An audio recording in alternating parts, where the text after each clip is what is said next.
Salut Laura, Salut Justine. comment tu vas? Ça va très bien et toi?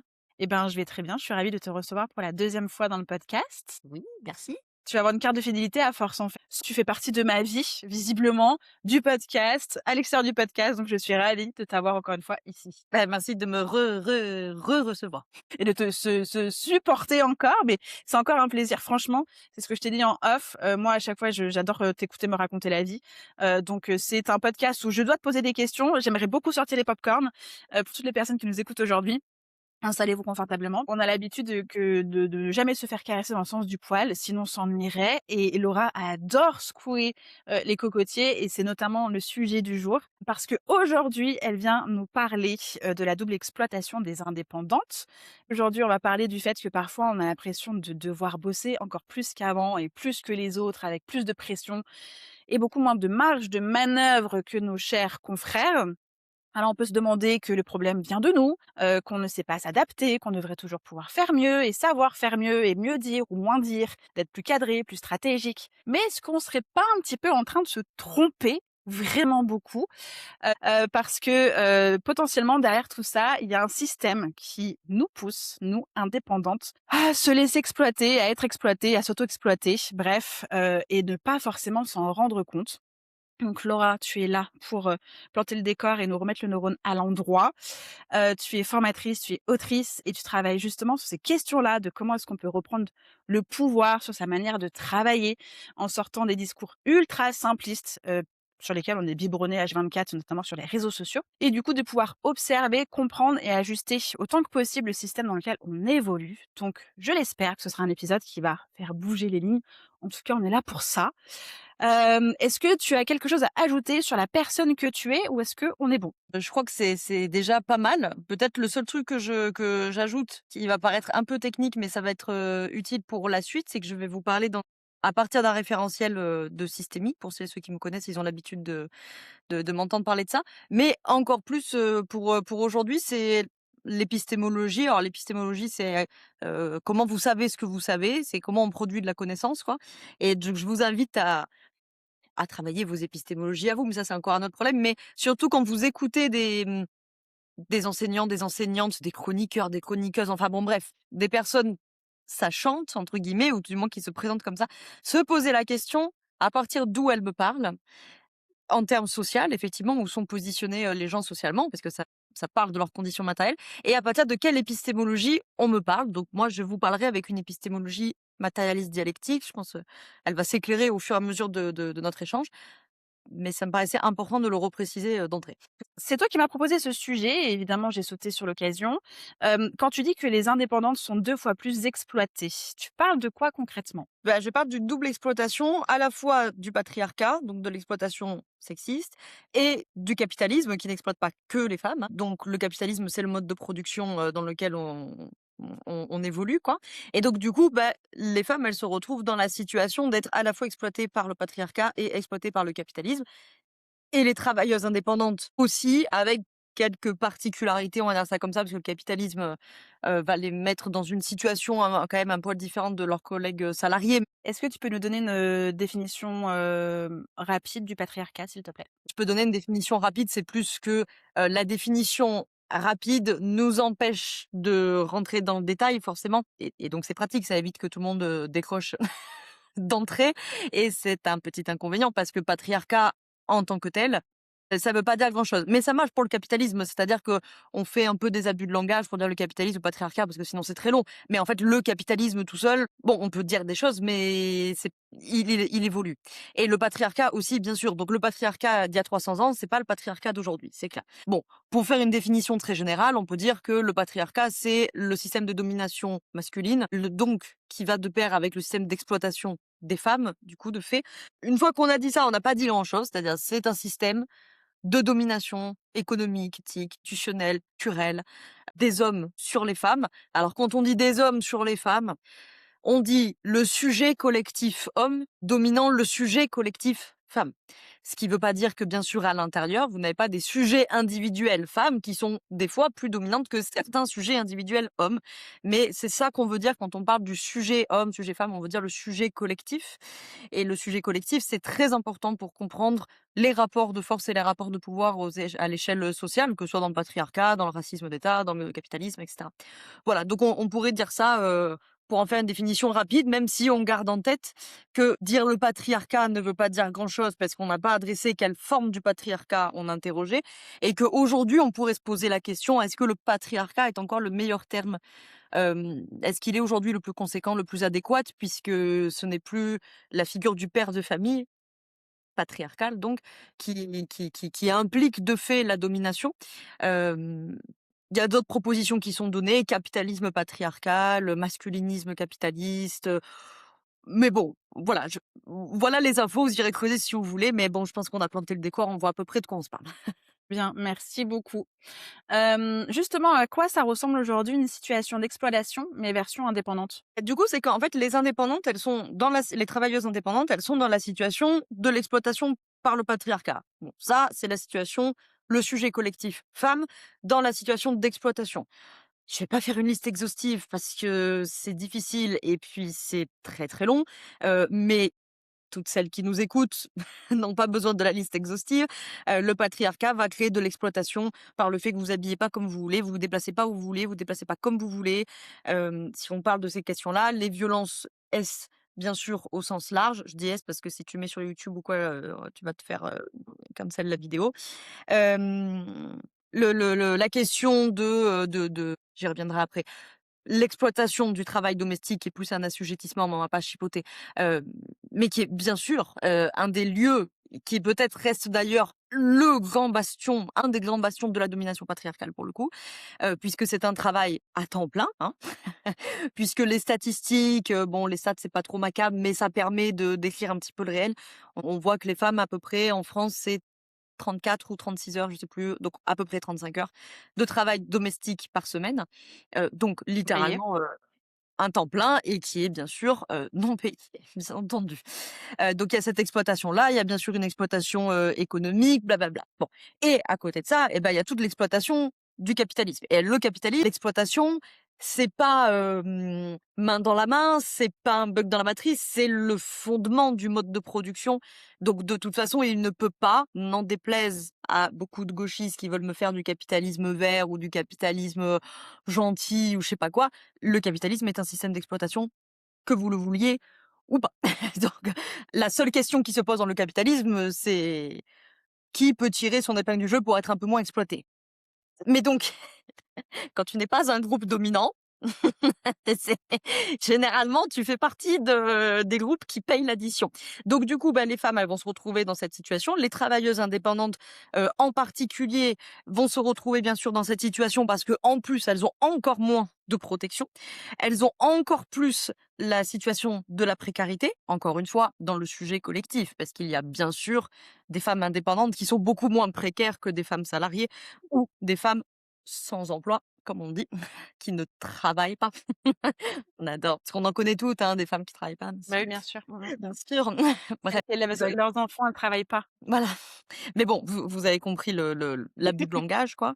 Et donc voilà, évidemment, les travailleurs indépendants vont aussi se retrouver dans cette situation-là et on le voit notamment, de surcroît dans les questions de maternité, mais ça, c'est pour toutes les femmes. C'est-à-dire que même quand vous avez des sujets individuels femmes qui arrivent à peu près à avoir tiré leur épingle du jeu parce qu'elles sont bien nées, parce qu'elles ont du capital, parce qu'elles ont des bons revenus, parce que X ou Y et donc elles arrivent à peu près à être dans des situations plus ou moins équitables des hommes. À la seconde où on rentre dans la maternité, chut, l'écart, il se creuse de manière inexorable.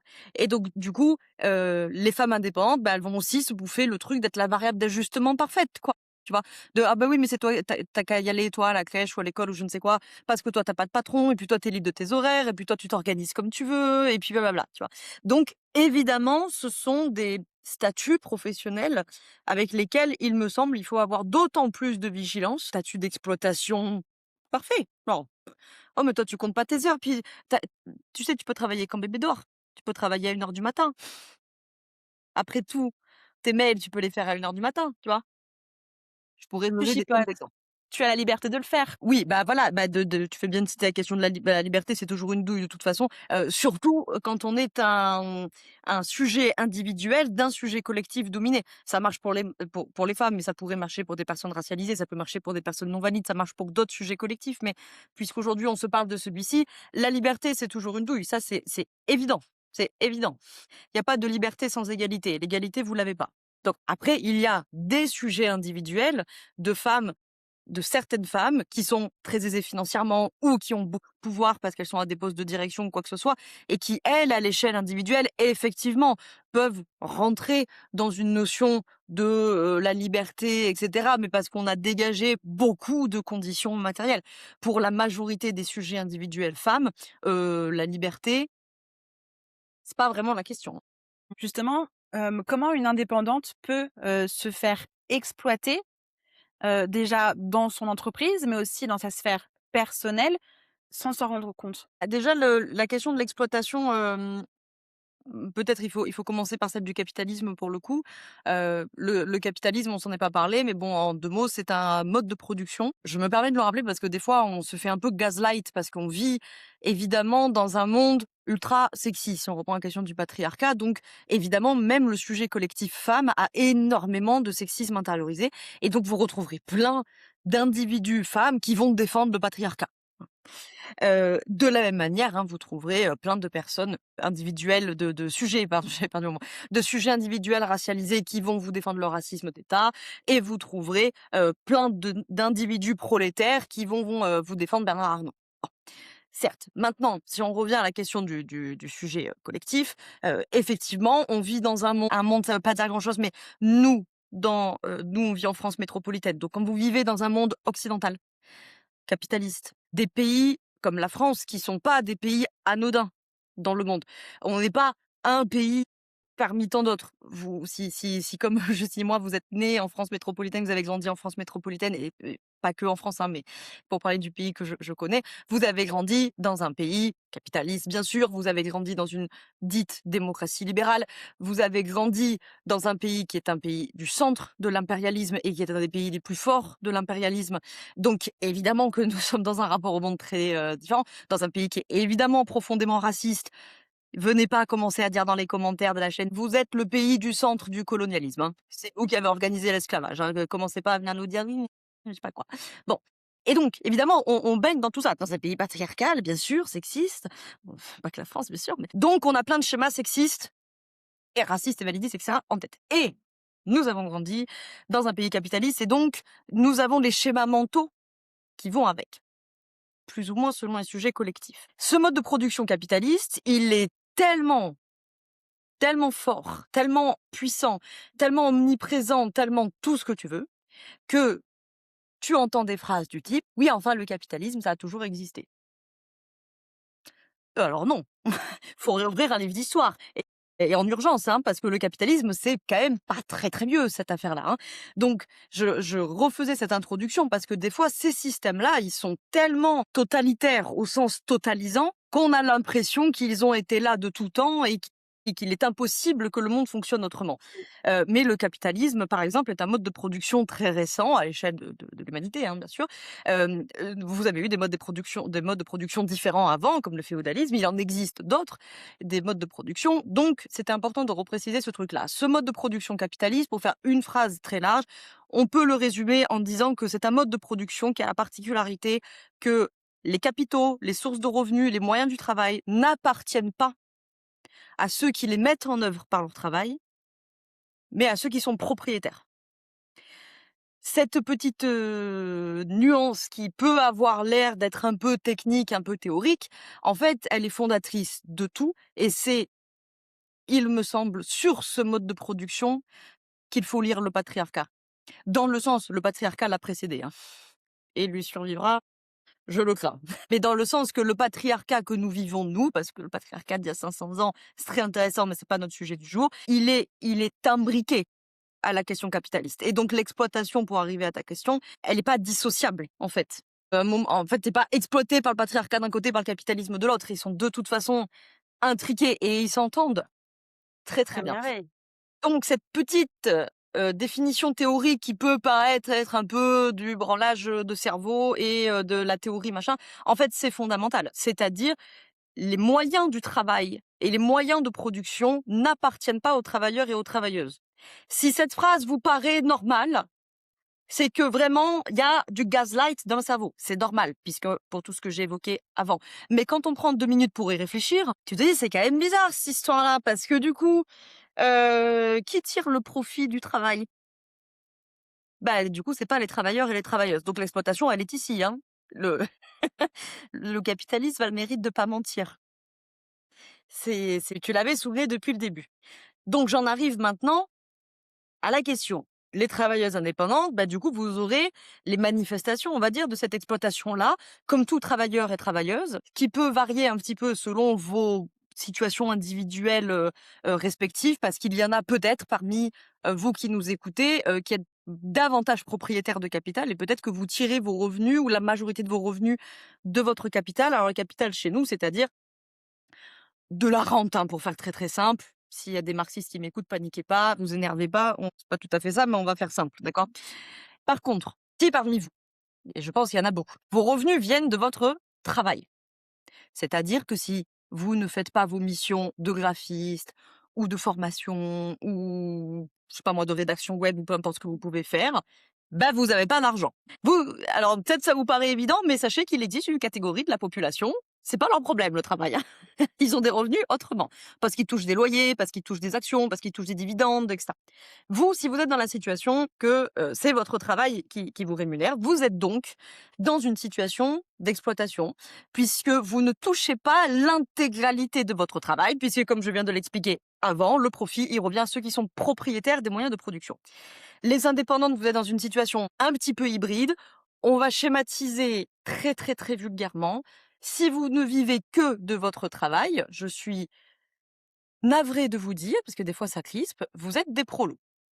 Et vous êtes peut-être même les pires prolos de l'affaire, puisque en plus vous n'avez pas la enfin, si on peut dire Entre qu'il en guillemets. reste encore beaucoup, mais vous comprenez ce que je veux dire, de certains de vos collègues, salariés. Donc si concrètement votre travail d'indépendante, c'est de travailler pour des entreprises à la mission, voyez, si votre travail c'est Malte ou des plateformes comme ça, c'est-à-dire vous dépendez de clients, d'entreprises et cetera, Uber Eats, vous voyez, nous avons des collègues aussi indépendants que des fois on n'a pas trop dans notre champ de vision parce qu'ils sont pas dans l'infoprenariat web, je sais pas quoi, mais qui sont des travailleurs indépendants dans des situations de salariat déguisé, clairement.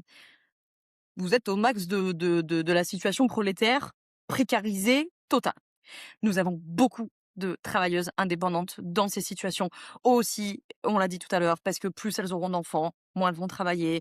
Et du coup, ton chiffre d'affaires, il baisse. Et comme ton chiffre d'affaires, il baisse, tes congés maternité, ils baissent avec. Et du coup, ta retraite, eh ben, tu cotises pas. Et tu connais la chanson. Donc, évidemment, il y a toute cette situation-là. Si vous êtes dans la situation, et je pense qu'il doit y en avoir aussi parmi celles et ceux qui nous écoutent, de travailleuses indépendantes, mais peut-être vous avez une petite équipe, peut-être vous avez des freelances, peut-être vous avez des salariés, vous avez 1, 2, 3 personnes, peut-être plus, hein, dans ton audience, peut-être qu'il y a plus. Là, c'est différent. Là, vous êtes déjà du côté de la petite bourgeoisie. C'est encore autre chose. Donc, je vais un peu moins parler de cette option-là. Je pourrais y revenir après si tu veux. C'est une situation un peu différente parce que vous êtes aussi dans la situation, vous, d'exploiter. Vous insurgez pas. Je ne suis pas en train de dire que vous, individuellement, vous exploitez les gens, mais si, vous exploitez les gens parce que vous êtes dans un système qui fonctionne comme ça. Donc, et qu'on soit clair, moi je viens de la petite bourgeoisie et je suis clairement dans une situation de petite bourgeoisie, hein, donc je suis pas en train de la question morale, ça ne m'intéresse pas, hein, savoir qui est gentil, qui est méchant, c'est pas le sujet. Le sujet, c'est qui est dans quelle position de pouvoir. Bon, maintenant que j'ai reposé tous les préambules qui étaient importants. Donc, il y a toute cette exploitation par le capitalisme, j'en ai déjà donné plein d'exemples, mais ce qu'il faut retenir surtout, c'est que, d'autant plus si vous faites partie de la première catégorie, mais même dans la deuxième, vous ne touchez pas l'intégralité de votre travail. Je vais vous donner un exemple très concret. Si vos clients viennent par exemple par Instagram, parce que vous avez votre compte, blablabla, c'est comme ça que vous ramenez des prospects, c'est beaucoup de travail. Normalement, je l'apprends à personne. Produire du contenu, blablabla, les montages vidéo, trucs, machin. Vous toucherez l'intégralité de votre travail quand vous aurez le billet de l'actionnaire dans votre poche. L'actionnariat, par définition, vous voyez bien le truc, c'est-à-dire je prends le cliché de l'actionnaire qu'on imagine dans son canapé en train de rien faire et puis paf, il y a des sous qui lui tombent dessus. Bon, l'usine en question dont il touche des dividendes, s'il n'y a pas des travailleurs et des travailleuses dans l'usine, c'est pas l'usine qui, comme ça, par miracle, produit des dividendes. Non, il faut que quelqu'un ait travaillé à un moment donné. Donc évidemment, les actionnaires du groupe Meta, les autres, hein, ne touchent pas des dividendes parce que Saturne rétrograde. Non, ils touchent des dividendes parce que vous travaillez sur leur plateforme et qu'ils extorquent de la plus-value pour donner le terme technique qui va avec. Et puis l'exploitation patriarcale sur, j'en ai déjà évoqué des choses, et un peu le nerf de la guerre, si je peux dire ça comme ça, au quotidien dans votre semaine, ben vous le savez, c'est qu'en fait vous avez toute votre exploitation par le capitalisme tout au long de votre journée de travail, et après vous avez votre deuxième journée de travail, qui est une exploitation du capitalisme aussi, bien sûr, et qui en plus, disons, le patriarcat, lui, la nuance qu'il vient rajouter de taille, c'est de dire qui n'est pas payé dans cette affaire. En fait, le capitalisme, il dit ça, c'est du travail, ça n'en est pas. Hein, les femmes au foyer sans profession. Bien sûr. Le capitalisme, c'est ça qu'il dit. Jusque-là, j'ai envie de dire, il n'a pas dit le capitalisme, si on pouvait résumer ça vulgairement, il dit les bourgeois sont propriétaires. Bourgeois, c'est au sens marxiste. Hein. C'est pas au sens avoir de l'argent. C'est pas le sujet. On parle d'une position sociale, c'est-à-dire d'être propriétaire des moyens de production. Okay, et les prolétaires, ils ont que leur force de travail à vendre, qu'ils gagnent très peu d'argent ou qu'ils en gagnent beaucoup. J'insiste là-dessus, c'est très important. Votre revenu, pour un marxiste, ça ne nous intéresse pas. Vous avez des patrons, je pense à des petits artisans de la ruralité qui gagnent beaucoup moins d'argent que les grands fonctionnaires cadres parisiens. Mais ils n'ont pas le même rapport social. Parce que d'un côté, il y a des propriétaires de moyens de production et de l'autre côté, ils n'ont que leur force de travail à vendre. Même si pour autant, les revenus peuvent n'avoir strictement rien à voir, voire même avoir des différences colossales. Hein. Donc évidemment, les revenus ont une implication hein, dans le rapport de pouvoir dans la société, bien sûr. Mais là, on regardait cette position sociale. Bref, parenthèse fermée, j'en reviens à mon histoire de capitalisme et de patriarcat. Donc le capitalisme, à la limite, il dispatche comme ça. Il dispatche le sujet collectif propriétaire des moyens de production du sujet collectif à force de travail à vendre. Le patriarcat, lui, il dit idée de génie. J'ai une idée de génie, les gars. On met les hommes à la production et on la paye. Là, c'est le capitalisme qui dit la production, elle est payée. Et ben, le patriarcat, il dit d'accord, les hommes. La reproduction, c'est les femmes. Et la reproduction, ça, pour le coup, c'est peanuts. Et donc, dans le travail de reproduction, il y a le travail domestique, faire manger, les lessives, entretenir les maisons, machin. Il y a le travail de reproduction au sens biologique de la chose, c'est-à-dire les enfants, les porter, les accoucher, les élever, les nourrir, les soigner, les laver, blablabla, vous connaissez la chanson. Mais ça s'arrête pas là. C'est que ce travail de reproduction, tu ne reproduis pas la société pour le mode de production, c'est-à-dire tu ne reproduis pas des travailleurs que en pondant des mioches et en faisant à bouffer, ce qui est déjà un travail colossal. Mais si c'était que ça serait une chose. Mais l'intégralité de votre double journée, mesdames, c'est pas que ça. Et les 3 messieurs qui s'occupent de la maison, qui vont bien me dire dans les commentaires. Mesdames, c'est pas l'intégralité de votre double journée de travail. C'est qu'en plus de tout ça, vous avez bien entendu la contraception. La plupart du temps, alors ça, avant qu'il y ait les 2 profèmes de mecs pour me dire: «Alors moi j'ai les slips chauffants», super, OK ta bif, pas de souci. Bon, là j'ai un peu de marge. Parce que ça, généralement, c'est toujours les femmes qui s'en occupent. Hein. La contraception, bien entendu. On le voit, par exemple, dans les enjeux de fertilité. C'est toujours les femmes. C'est toujours la Bien faute des sûr. femmes, c'est toujours la responsabilité des femmes, c'est toujours sur les femmes que ça tombe. Vous avez l'intégralité de la charge mentale. Vous connaissez, ça, on en parle depuis des années. Vous avez l'intégralité de la charge émotionnelle. La vôtre, celle de votre conjoint, celle des enfants, celle de vos copines qui, au bout d'un moment, à force d'avoir bouffé tous les mecs autour d'elles, finissent par vous appeler vous en disant vraiment ma sœur, je suis au bout du rouleau. Et si aujourd'hui c'est toi qui es en bout de course, bah voilà, c'est pour toi. C'est vous qui avez l'intégralité, la plupart du temps, de la charge, on pourrait dire, familiale. Se rappeler les anniversaires, se rappeler des anniversaires de mariage, se rappeler qui est végétarien, qui a un conflit avec qui, organiser les trucs, le roman familial, faire les albums photos, transmettre les souvenirs, blabla. Bref, tout ça, tout le travail de reproduction, qui s'occupe des enfants, qui s'occupe des personnes âgées, qui s'occupe des personnes en fin de Malade. vie. Bah, voilà, des personnes malades, n'en parlons pas, il y a énormément d'aidantes, une large majorité d'aidantes plus que d'aidants. Les personnes en fin de vie, c'est souvent les femmes qui sont là dans ces services-là, et puis même en dehors du personnel hospitalier, même dans le travail du care, hein, de toute façon de la santé, on a Bien sûr. beaucoup de femmes. Dans les familles, c'est souvent les femmes qui accompagnent leurs parents à mourir et leurs beaux-parents. puisque ça aussi, c'est elles qui vont s'en occuper, la plupart du temps. Dans les questions des animaux, du vivant d'une manière générale, de la nature. Bref, les femmes sont assignées à la reproduction. La reproduction, c'est les enfants, certes, mais c'est aussi le foyer, c'est aussi le quotidien, c'est aussi les familles, c'est la société tout entière, c'est le care, c'est le soin, c'est les relations aussi, hein. Prendre soin des relations, le vivant, l'écologie, les animaux. Voilà. Et ça, eh bien, l'exploitation tient dans le fait que ça, c'est la partie gratos. Après, dans les faits, c'est pour ça qu'il faut comprendre que l'imbrication avec le capitalisme, elle est essentielle. Parce qu'en fait, si ce travail-là était un travail rémunéré, c'est une chose.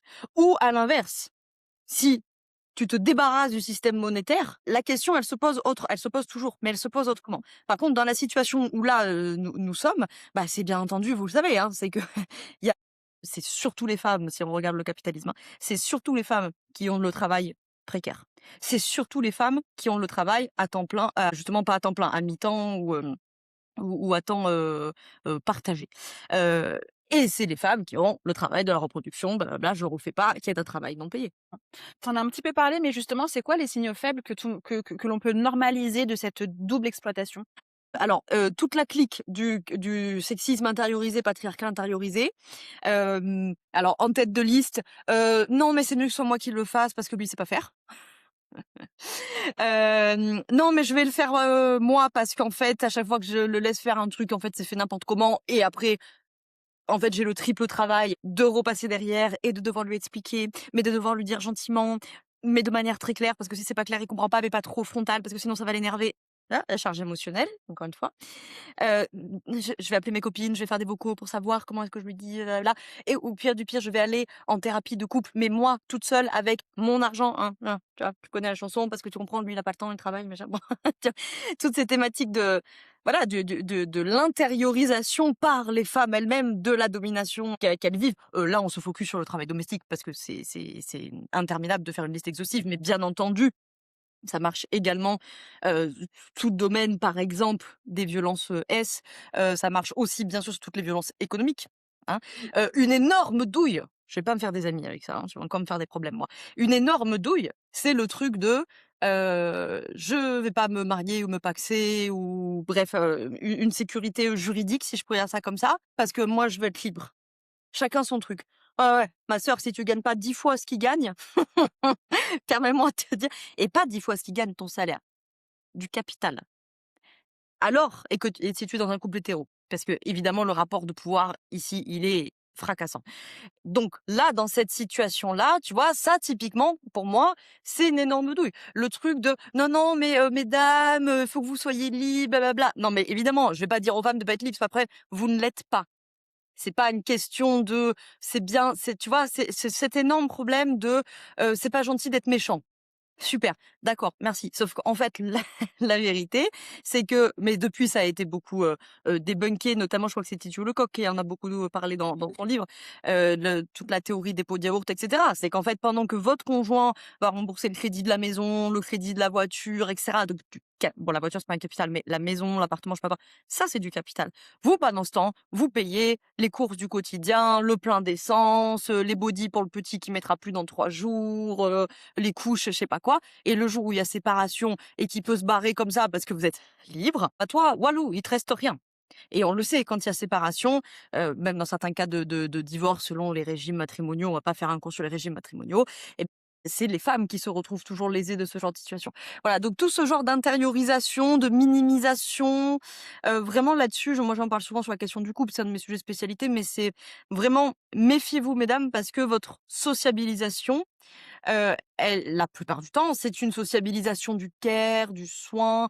Faut être gentil, faut être patiente, oh, il faut le sauver. Aïe, catastrophe. Il blablabla, il va changer avec l'amour, gna gna, je sais pas quoi. Bref, je fais une traduction dialectique de la chose, c'est-à-dire votre sociabilisation, la plupart du temps, hein, pas toutes, mais la plupart du temps, c'est d'effacer toutes les contradictions de monsieur. Sa vie, c'est une thalassothérapie. Voilà. Il va bosser, il met des sous sur son compte bancaire à lui, avec lequel il se paye son foot, ses voyages, je sais pas quoi, ses soirées avec ses potes, machin, machin. Bah, et toi, tu fais à bouffer, le ménage, les gamins, blablabla. Mais toi, un jour, t'es à bout de nerfs. C'est normal. Et souvent, ça arrive tardivement, parce que des fois, j'ai des situations où je me dis, elles sont patientes quand même, hein, parce que Ah, frère, Donc t'as de la chance que ça ait tenu si longtemps. Parce que la plupart du temps, elles attendent soit d'avoir de l'argent, bien entendu, et ou que les enfants soient suffisamment grands, ce qui est souvent un peu lié avec j'ai pu jouer un petit peu les caisses pour pouvoir foutre le camp. Heu, mais du coup, si la contradiction, elle est posée trop tard, mais lui, quel intérêt a-t-il à changer la situation? Ça fait des mois, des années que tout se passe sans lui. Donc évidemment, lui, il aura toujours intérêt à la situation de conservation au mieux, c'est-à-dire de conserver la situation telle qu'elle est, voire à la situation de la réaction, c'est-à-dire d'essayer de revenir dans la situation d'avant. Et donc là s'engage un rapport de force dans lequel, la plupart du temps, vous n'êtes pas gagnante. Il y a dans les gens qui nous écoutent des femmes dont les situations individuelles vous permettent d'avoir un rapport de force suffisant avec votre conjoint. Grand bien vous fasse, conservez-le le plus possible, ça vous évitera beaucoup de problèmes. Mais il y a beaucoup de femmes qui ne sont pas dans cette situation ou qui vont l'être de moins en moins avec le temps parce que on le sait, ou je vous l'apprends si vous ne connaissez pas cette stat effarante, dans les couples hétéros, plus il y a d'enfants, moins il en faut quelque chose. C'est un truc fascinant, hein. C'est qu'on constate que ils font un petit peu parce que des fois ils sont un peu obligés de se débrouiller tout seuls, bah des oui, fois. ils sont vus au Voilà, patriarcat. après avec l'enfant, ils font un peu plus. Et après, alors quand tu arrives à 4 enfants, alors là, ils ont disparu de l'équation. Je fais un procès d'intention aux hommes, mais qu'on se comprenne bien. Le patriarcat est un système d'exploitation qui les exploite eux aussi, et le capitalisme aussi. Mettre les pères dans la situation où c'est leur source de revenus à eux qui, la plupart du temps, sont conservés, puisqu'ils sont mieux payés. Non mais c'est le serpent qui se mord la queue, hein, le truc est infini. Donc la plupart du temps, quand le couple hétéro a un enfant, eh bien s'il faut conserver un des 2 revenus, la plupart du temps on conserve celui de monsieur, puisqu'il est mieux payé. Et donc, évidemment, pour madame, c'est une situation dangereuse au mieux, catastrophique au pire, pour toutes les raisons qu'on a évoquées. Mais je tiens quand même à préciser que ce capitalisme met aussi les pères dans une situation d'être complètement absents de la vie de leur femme, de leur couple et de leurs enfants, d'en être complètement des étrangers, ou à minima, s'ils sont pas complètement étrangers, ils sont un peu étrangers à ça, et qu'il est quand même très difficile, je leur accorde un point quand même, de comment dirais-je? De s'intégrer après. Parce qu'en fait, cet enfant, mais en fait, il connaît que sa mère et puis sa mère, elle le connaît par cœur, et donc quand je suis en train de dire: «C'est très difficile», je suis pas en train de parler, des tocards qui se servent de ça pour: «Oui, non, mais du coup, je sais pas faire». Je parle pas de ça. Lui, il fallait le mettre dans la contradiction, plus tôt par contre. Mais par contre, il faut entendre aussi que c'est une violence pour les pères, d'être aussi privés de tout ça. C'est une violence pour les femmes à 10 000 c'est toujours plus violent pour les femmes. Pas à l'échelle individuelle, vous trouverez des exceptions, mais à l'échelle collective, c'est toujours plus violent pour les femmes parce que c'est les femmes qui sont le sujet dominé. Mais c'est aussi une violence, pour les hommes et notamment pour les pères. Et après les signaux faibles comme je suis sur le capitalisme, je vous inviterai à être d'autant plus vigilant à cela parce qu'il me semble, et je peux supposer que peut-être dans ton audience, il y a beaucoup de femmes qui nous écoutent là et qui les connaissent un peu ces signaux faibles du patriarcat. Vous avez quand même du sexisme intériorisé, moi aussi, enfin de toute façon, hein, surtout alors nous les années 90 quoi. De ouf. Donc bon, tu vois? Parce que, je pourrais en citer plein d'autres, hein. La grossophobie est aussi, en lien avec le patriarcat, hein. Tous ces signaux faibles, c'est aussi, plaire aux hommes, ne s'intéresser qu'au regard des hommes, toujours se demander comment les hommes vont me regarder dans la rue. Enfin, vous voyez, tout ça, c'est aussi des signaux faibles, mais on était un peu focus là sur le travail domestique, mais évidemment, il y en a beaucoup d'autres. Et les signaux faibles du capitalisme, la méritocratie, en premier lieu. Hein. Faut travailler dur pour réussir, on n'a rien sans rien, les no pain, no gain, la meilleure version de soi-même, blablabla, toute la clique là. Toutes les intériorisations, productivité, ça me dérange un petit peu, de dire ça, mais en tout cas, vous comprenez ce que je veux dire, d'injonction à la performance, notamment, et notamment très en lien avec le système validiste, hein, c'est-à-dire tout ce qui va vous emmener à vous fracasser la santé, les santé, et après du coup de culpabiliser de, voilà, et je suis fragile et c'est beau et on n'a rien sans rien et à un moment donné, qu'est-ce qu'il faut aller bosser, tout ce genre de trucs. Le repos, c'est une récompense. Hem, Qu'est-ce que je pourrais vous sortir? L'intériorisation, au même titre que dans le patriarcat. Vous voyez, dans le patriarcat, enfin dans les luttes féministes plutôt, vous avez un, comment dirais-je? Un concept, si je peux dire ça comme ça, la pick me. OK. La pick me, c'est la nana, qui a tellement intériorisé le patriarcat qu'elle, sa stratégie de survie, parce que c'est ça, hein, sa stratégie de survie dans le patriarcat, c'est de se faire reconnaître, accepter par le groupe dominant, donc par les hommes, et qui du coup va se comporter en faveur du groupe dominant. Bon, soyez pas les pique-me du capitalisme. C'est-à-dire, deuxième moment où je vais me faire d'amis, c'est-à-dire toute l'intériorisation du type oui mais c'est normal que les milliardaires ils aient tout et qu'on les taxe pas parce qu'en fait ils ont beaucoup travaillé et ils ont beaucoup de mérite et moi si je le veux vraiment je vais devenir moi aussi millionnaire non ça va pas arriver, ça va pas arriver. Ces gens-là ne sont pas là par leur mérite ou leur travail ou leur argent parce qu'il est bien investi ou je sais pas quoi, c'est pas ça qui se passe. Si vous pensez ça, faut absolument ouvrir un bouquin d'économie parce que là vraiment en train de vous faire laver le cerveau fort. Et surtout, à qui ça sert? Vous ne deviendrez pas ces gens-là de tout et alors, mesdames, je suis navrée de vous dire que encore moins que le groupe, collectif d'en face, hein, clairement, hein. Vous voyez, c'est voilà, tous ces signaux-là d'intériorisation du capitalisme, c'est normal de souffrir, c'est normal que tout soit dur, c'est normal que le travail, ça rende malade ou l'inverse, tu sais? La dernière fois, je vous donne cet exemple-là, après je me tais. Je m'embrouille avec un monsieur avec lequel on est vraiment pas d'accord. Bon et donc il est dans ce truc-là, les pique-me du capital, tu vois? Oui, mais c'est bon, à un moment donné, Bernard Arnault, toute la clique, faut les laisser tranquilles, les pauvres. Oui, c'est vrai que vraiment, Oui, les pauvres. Oui, oui, oui. ouais, mais vie épouvantable, épouvantable. Bon, bref et au bout d'un moment, tu vois? «Ouais, mais vous aussi, les gauchistes». Alors 2 choses. La première, «Ouais, les gauchistes, vous, votre travail, c'est de fabriquer des pauvres pour avoir des électeurs». Sympa, théorie du complot, je la connaissais pas, on me l'avait pas faite encore, je dis franchement c'est Sartec, elle est pas mal, tu vois? Et le deuxième truc, c'est que du coup, ils s'emballent un petit peu. Oui, au bout d'un moment, le travail, c'est la santé. Le travail, c'est la santé. Le travail, ça rend libre. Alors, à toutes celles et ceux qui n'ont pas la ref, je vous déconseille de taper «le travail rend libre» sur Google puisque c'est l'en-tête de l'entrée du camp d'Auschwitz, hein. Donc il est arrivé en 3 secondes avec un slogan de nazi. Regarde où tu vas avec ton intériorisation là. Genre, c'est quand même terrible. Genre, tu es dans une situation où tu t'es fait pourrir la vie par le capitalisme, tu as le corps fracassé. Genre, tu as travaillé toute ta vie, tu as trimé, tes épaules sont foutues, ton dos est foutu.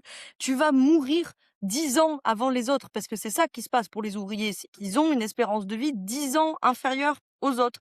Tu vas perdre 10 ans de ta vie, que tu aurais pu passer avec ta femme, avec tes gosses, avec tes petits-enfants, je sais pas quoi. Et encore, voilà les 20 dernières années de ta vie, tu peux pas te lever, tu peux pas bouger, tu es en arrêt longue maladie, etc., et tu défends ce système, mais c'est fou. Mais c'est fou et en même temps, ben, tu as la situation des femmes, comme tu l'as en ce moment avec les féministes d'extrême droite, comme elles s'appellent, ce qui est évidemment un contresens, hein. Clairement. Ça ne va pas ensemble et qui vous expliquent ça toute la journée, tu vois? Qu'au bout d'un moment, les femmes aujourd'hui, elles vont trop loin, je sais pas quoi, elles sont excessives et que du coup, ces pauvres hommes, tu comprends, ils ont peur des femmes et que du coup, voilà, au bout d'un moment, faut pas s'étonner aussi qu'ils les tuent, quoi. D'accord, OK, d'accord, OK, Oui, bah oui, non, d'accord. très bien. Bertrand Cantat comme président, c'est ça? Ouais, mais tu sais, Justine, toutes les histoires ont 2 versions. On sait pas. Voilà, tu vois? Bah, ça, typiquement Ouais. déjà les crimes passionnels, ce genre de trucs, bon là, c'est pas l'exploitation du travail domestique, mais c'est lié au travail domestique, la violence conjugale. À ce titre-là, je vous invite à lire et ou à découvrir Silvia Federici, notamment son second livre, Le capitalisme patriarcal, porte son nom, hein, vous vous doutez du sujet. Federici est une féministe que j'adore, qui est d'obédience, marxiste, et qui a fait un travail formidable, enfin bref, et notamment sur les violences conjugales, elle dit ça. Elle dit: «La violence conjugale, c'est la discipline du travail domestique». Bien sûr. C'est la meilleure définition. C'est une très bonne définition pour montrer que c'est ces questions de rapport de pouvoir et de rapport de force et que conquérir le droit au divorce pour les femmes, c'est conquérir le droit à changer d'employeur et demander de meilleures conditions de travail. Je vais remettre une pièce dans la machine parce qu'on est là pour ça. Dans notre écosystème de l'infoprenariat, il y a moult discours, notamment celui-ci de, ouvrez les guillemets: «Si ça marche pas, c'est toi, c'est ton mindset, c'est ton passage à l'action». En quoi ce type de discours justement renforce l'exploitation? Sortez les pop-corn, Laura est lancée. Ça renforce l'exploitation parce que toutes les tentatives, souvent réussies, hein, souvent victorieuses, d'individualisation des problématiques, de psychologisation des problématiques, de psychiatrisation des problématiques, souvent ça pue la douille.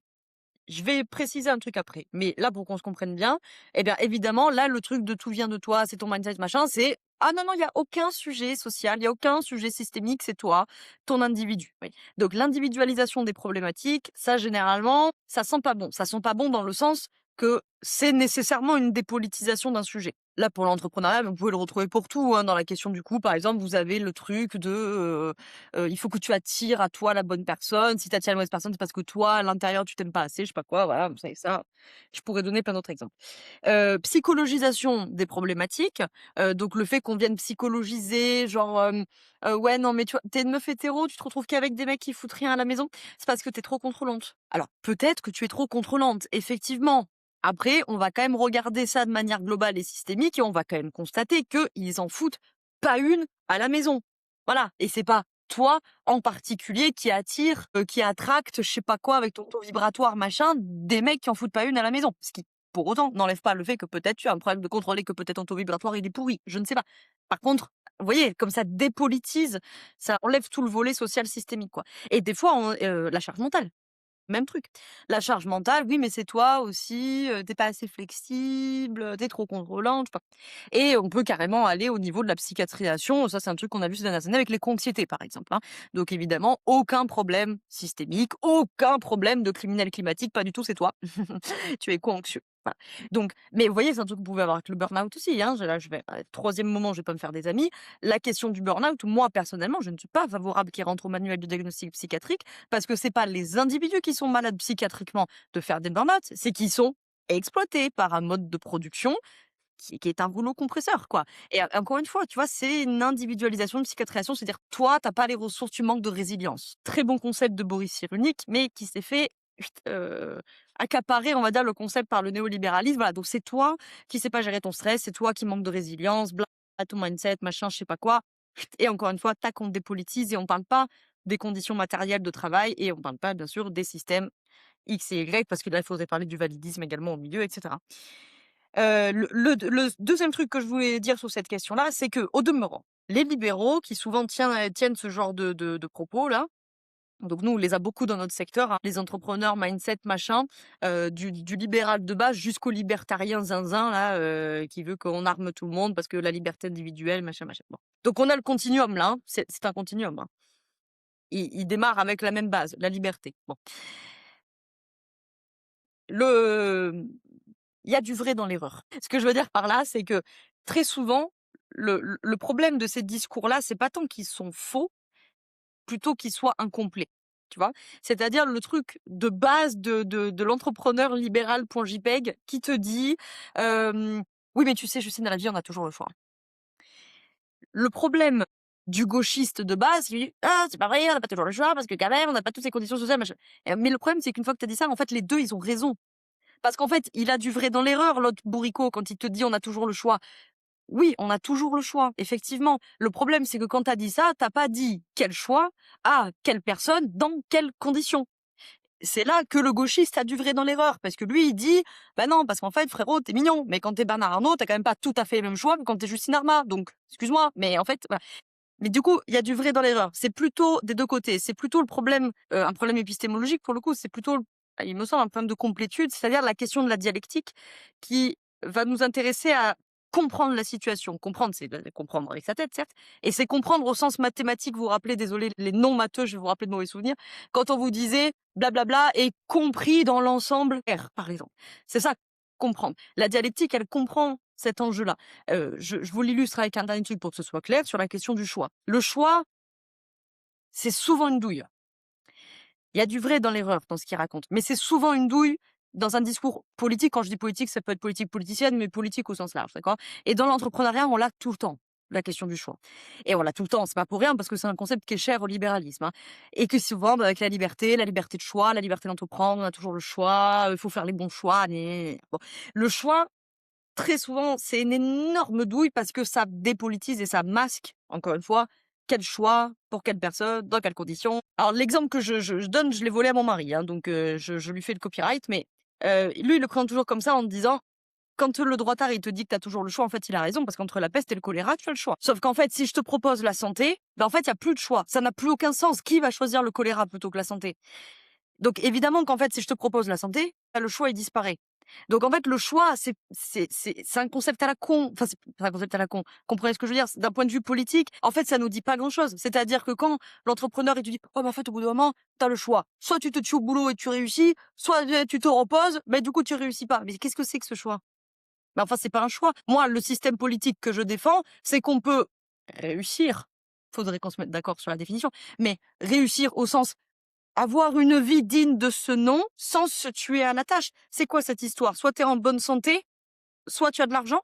C'est ça que vous êtes en train de nous expliquer? Soit tu te tues au boulot et tu as du pognon, par contre tu es dans un état lamentable, soit tu te reposes, tu as une santé qui tient à peu près la route, mais bon, pas longtemps parce que quand tu as pas d'argent, tu restes pas en bonne santé très longtemps malheureusement. Encore en France, ça va à peu près, car nous avons la sécurité sociale grâce aux communistes, je le rappelle, mais de moins en moins parce qu'ils la libéralisent beaucoup et alors si tu vis aux États-Unis, alors là, tu sais très bien que si t'as pas d'argent, t'as pas la santé. Mais vous comprenez ce que je veux dire? C'est la même chose. La peste ou le choléra, la santé ou l'argent. Mais en fait, ça a aucun sens. Si à côté, je te donne la sécurité sociale, tu vas dire: «Bah, attends, j'ai la santé, j'ai pas besoin de sortir des milliers d'argent».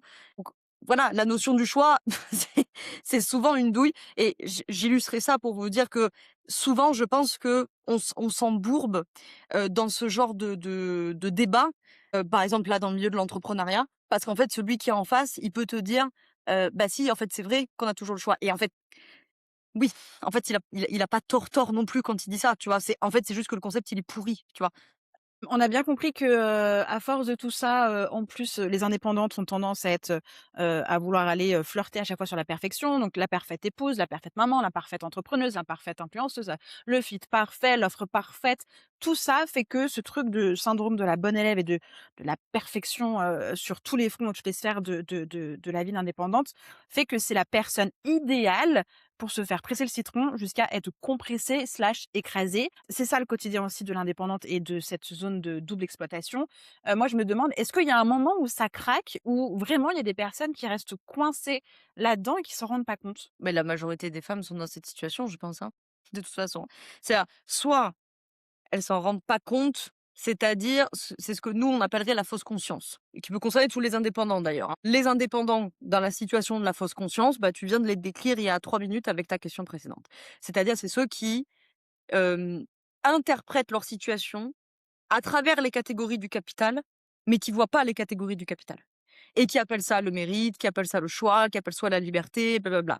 Alors ça, les indépendants, et alors surtout nous dans notre secteur, parce que les indépendants, ça veut pas dire grand-chose. Les indépendants, il y a aussi des artisans, il y a les coiffeurs, il y a les chauffeurs Uber. Mais nous, là, dans notre milieu, entrepreneurial, infoprenariat, machin, fausse conscience tout le temps. Tu vois.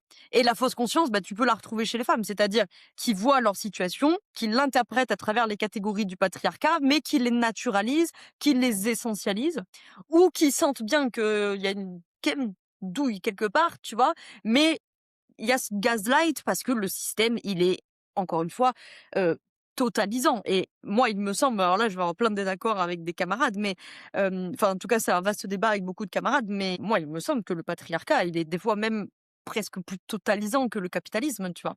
Aussi parce qu'il le précède et parce que je le crains, lui succédera, même si on est bien d'accord, hein, le dépérissement du capitalisme est un coup majeur porté au patriarcat. Enfin, déjà, si vous vous débarrassez du capitalisme, croyez-moi bien que déjà la domination masculine, elle prend cher, mais elle tombe pas complètement non plus. Bref, hem et donc, oui, bien sûr, des thématiques de fausse conscience, et la thématique, plein de fois, de pas du tout être dans la fausse conscience, mais de n'avoir pas de conditions matérielles pour se sortir de cette situation. Mais jusque où on est responsable de ce qu'on accepte et à quel moment justement ça peut dépasser l'individu? Je pense que la question de la responsabilité, c'est la même douille que le choix. Parce qu'en fait, je pourrais le reformuler en disant, «C'est ton choix de l'accepter ou c'est ton choix d'en sortir». En fait, c'est une douille comme concept parce que en fait, le choix, tu l'as pas. C'est pas ça la bonne question à se poser, tu vois? Parce qu'en fait, si on se la pose comme ça, c'est-à-dire, mais tu sais, des fois, on l'entend, hein, ce truc de: «Oui, mais après tout, elle a choisi de rester avec lui ou elle a choisi d'être dans cette situation». Mais oui, il y a du vrai dans l'erreur. Oui, elle l'a choisi, effectivement. Bon, il y a des femmes qui l'ont pas choisi parce qu'elles sont dans une situation de vie ou de mort, bon et il y a beaucoup de femmes, qui effectivement l'ont choisi, dans le sens où effectivement, elles ont pas eu un couteau sous la gorge pour le faire. Bon, une fois qu'on a dit ça, on n'a pas, quand même vraiment bien expliqué pourquoi est-ce qu'elle fait ce choix-là. Donc oui, dans l'absolu, elle a fait le choix de rester avec lui ou de se mettre à son compte ou je sais pas quoi. Non, c'était quoi les autres choix de toute façon? Étaient-ils accessibles? L'étaient-ils à ce moment-là? Ils l'ont peut-être été par le passé, ils ne le sont plus.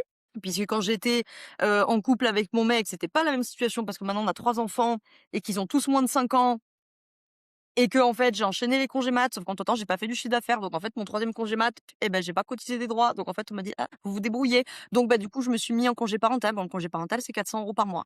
Et après, effectivement, tu auras un droit pour dire: «Oui, bah, après, elle a le choix, elle peut partir. Pars avec tes 3 gosses, c'est 400 balles par mois». Toi, tu le relativises ton mari, tu vois? Tu te dis: «Ah bon, bah, allez, pas Finalement, si il est mal». pas si méchant. Bah, mais évidemment, tu vois? C'est les effets que nous on appelé de post-rationalisation. C'est-à-dire qu'effectivement, tu es bloqué dans cette situation. Voilà, donc voyez, mais et puis c'est un truc que vous voyez peut-être chez des copines à vous ou que vous voyez probablement chez vos mamans ou que vous voyez très probablement chez vos grands-mères. Où vous voyez très bien le niveau de patriarcat intériorisé qu'elles ont et que vous avez vous aussi. Peut-être c'est un peu dilué avec les générations et je l'espère que vos filles, vos petites filles, elles vous regarderont en disant: «Oh putain la catastrophe», parce que ça veut dire qu'on aura suffisamment avancé le combat pour qu'elles regardent nos vies en se disant: «Mais elles étaient timbrées d'accepter un truc pareil».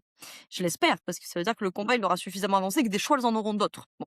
Donc, encore une fois, la question de la responsabilité, je trouve qu'on n'a pas dit grand-chose quand on est parti avec ce concept-là. Souvent, ça, c'est une douille en plus de droitard pour vous dire oui, c'est ta responsabilité d'accepter sa responsabilité. Et encore une fois, ils ont du vrai dans l'erreur aussi. C'est-à-dire que effectivement, dans les sujets individuels, quand tu es dans des conditions matérielles, qui te permettent de rivaliser, le mot est une provocation volontaire, de rivaliser dans le rapport de force avec ton conjoint. Je parle encore une fois du couple hétéro puisqu'il est un gouffre de rapports de pouvoir encore plus fort que dans le couple homosexuel. Heu, et les familles monoparentales, alors là, c'est encore un autre problème, parce que alors là, le niveau de précarisation, c'est la cata. Bon, et surtout quand c'est les mères qui sont célibataires, ce qui est la majorité des familles monoparentales. Bref, j'en reviens à mon couple hétéro. Bien sûr que à l'échelle individuelle, quand tu as les conditions matérielles qu'on pourrait énumérer, qui te permettent de, globalement, tenir un rapport de force avec lui, oui, tu as une certaine responsabilité dans le fait de ne pas laisser la situation s'enquister dans une situation de conservation, parce que le jour où tu vas poser la contradiction, mais lui, il a plus aucun intérêt à bouger. Donc oui, bien sûr, vous avez intérêt à poser des contradictions très tôt dans la relation pour voir comment il va se positionner. S'il fait des choix conservateurs ou réactionnaires dès le début, ça va être compliqué. Et mais d'ailleurs, probablement, les femmes qui sont dans cette situation, très probablement, s'il y en a parmi vous qui nous écoutez en ce moment, vous êtes peut-être dans un début de relation en train de dater avec un gars, et en fait, il commence à vous prendre ici, ça fait que quelques semaines, quelques mois, il fait déjà des choix à la con. En fait, vous allez vous en débarrasser.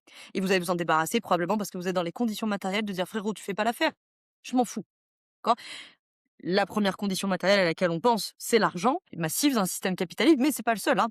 C'est aussi d'être valide, d'être belle, au sens des standards de beauté, peut-être d'avoir un L'âge, logement, voilà, l'âge. l'âge, bien sûr, Les nanas qui s'approchent, de l'après 35 et qui ont une horloge biologique et toute la pression de la société de: «Tu pas encore reproduit» et qui trouvent un tocard et qui sont prêtes à prendre le premier tocard pour pouvoir reproduire et mmh, enfin, tu vois? Des fois, tu peux rester dans des bah, bien sûr. situations juste parce qu'en fait, tu pas le choix que d'avoir ça. Et c'est là que, le droitard a le vrai dans l'erreur quand il dit: «Tu as toujours le choix». Oui, tu avais aussi le choix de renoncer à la maternité et de pas t'empêtrer du tocard, effectivement. C'est pour ça que c'est un concept qui est pas très intéressant. Puis en plus, l'âge, tu vois, tu pourrais le dire aussi dans l'autre sens parce que ce que tu dis est vrai et ça marche aussi pour une gamine de 20 ans qui peut-être a pas encore beaucoup d'estime d'elle-même, qui a pas trop d'expérience, qui du coup se fait un peu plus facilement gaslight. Le rapport de pouvoir, il est énorme, tu vois? Je cette anecdote-là, mais il y en a plein. Copine de copine de copine, on s'en fout. Bon, elle a 25 ans, tu vois? Elle se met en couple avec un type qui en a 55. On va même pas, voilà, ouvrir le sujet question morale. Si je m'en tiens juste à la question des conditions matérielles, évidemment que l'écart de pouvoir, il est colossal. Déjà parce que c'est un homme, certes, mais putain, il a 30 ans de plus. Donc il a une carrière, il est cadre, je sais plus quoi, il a un salaire énorme, il a du capital, il est propriétaire de plusieurs appartements. Enfin, il est évident que oui, elle a le choix de rester avec lui, certes, d'un point de vue abstrait. Maintenant, concrètement, dans les conditions matérielles, tu n'auras le choix de rien. Il a trop de pouvoir, toi, trop. C'est évident. Attention, quand je dis ça, je dis pas que ça va mal se passer. Peut-être que ça va très bien se passer. Je dis pas ça. Je dis que tu es dans une situation cocotte où tu es obligé de compter sur le fait qu'il soit gentil.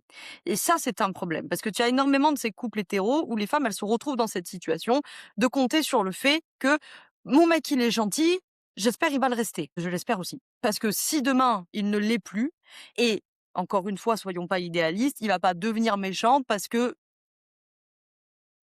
il a Pluton sur l'ascendant. C'est pas ça qui va se passer. C'est que par contre, les conditions matérielles vont lui donner de plus en plus de pouvoir, parce que socialement, c'est comme ça que ça va se passer. Et alors, si en plus, selon vos conditions individuelles, machin, bon. Donc lui, il va avoir de plus en plus de pouvoir. Plus il va avoir du pouvoir, plus il va s'en servir. Pas parce que c'est un homme et qu'ils sont essentiellement dans leur essence des personnes comme ça. Pas du tout. Quand les femmes ont beaucoup de pouvoir, elles sont détestables elles aussi. C'est pas le problème. C'est qu'il va avoir lui de plus en plus de pouvoir, donc il va être de plus en plus détestable. Et plus il en a, moins t'en as, et moins t'en as, moins t'as le rapport de force. Et là, t'es bloqué parce que tu dis, bah là, en fait, je peux que compter sur le fait que il soit sympa. Alors déjà, c'est pas la qualité première de leur sujet collectif, déjà, donc compter là-dessus, c'est chaud. Et puis, qu'est-ce que c'est que cette relation de couple, quoi, tu vois? Et puis, voilà, désolée de péter l'ambiance, mais en fait, la probabilité qu'il t'arrive quelque chose de grave, c'est lui. Donc si tu es bloqué dans un couple en te disant: «Bah, pour pas qu'il m'arrive quelque chose de grave, je vais compter sur le fait qu'il soit bien luné», heu, j'enlève bien entendu de mon exemple les questions de violence conjugale. Parce que là, bien entendu, c'est encore un autre problème et d'ailleurs, c'est un des exemples où on voit que la question du choix, est complètement con, tu vois? Je veux dire le truc de: «Ah beh, oui, mais en même temps, elle est avec un mec violent, elle avait qu'à se barrer». Si, beaucoup. Jean-Claude pour cette, Intervention. voilà, pour cette réflexion et tu vois? C'est là que le gauchiste peut se faire, quand je dis gauchiste, c'est au sens un peu péjoratif, hein, c'est au sens léniniste de la chose, peut se faire avoir dans un débat. Parce que du coup et tu vois? S'il rentre dans la question du choix, de la responsabilité, après, il va se faire piéger par un truc comme ça, parce que lui, il le sait au fond que c'est pas qu'une question de choix, en fait. C'est une question de choix. Et on dit rien de très politique avec ça. C'est utile, à l'échelle individuelle. À l'échelle collective, ça nous dit pas grand-chose.